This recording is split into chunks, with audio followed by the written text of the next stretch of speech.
Two state correctional officers who worked at the same women's prison in Denver have been arrested. One suspected of committing a murder, the other accused of trying to pimp out women that he may have met at that prison. The head of the DOC told our Ryan Hare that these arrests have been a gut punch. This has been a really tough week, and today was an especially tough day for the department. The head of Colorado's Department of Corrections, Dean Williams, says he and his team will now start an investigation of their own. We take all this very seriously, and the public trust very seriously. This morning he learned that 26-year-old correction officer Scott Matthews Jr. was arrested in Aurora for second-degree murder.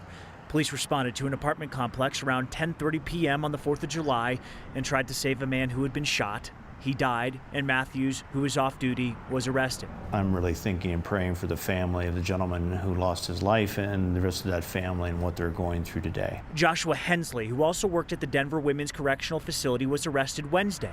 He's facing charges for attempted pimping and patronizing a prostitute.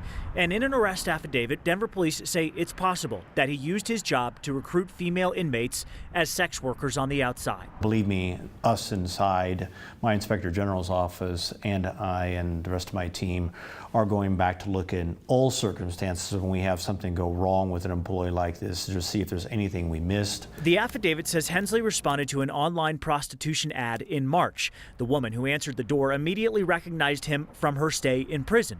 He allegedly paid her for services, left, and then harassed and threatened her continuously via text, trying to get her to work for him as a prostitute.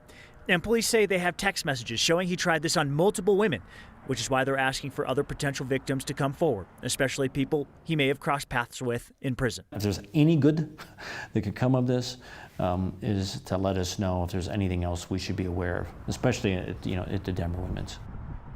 Williams says he'll be reminding inmates of a tip line where they can share any wrongdoing they encounter while in prison. I asked Williams about officer and inmate interactions and protocols. He told me he's comfortable with the rules they already have in place, but would definitely be looking at whether or not either of these officers ever broke protocol or had complaints made about them while on the job. Kyle. Ryan, thank you.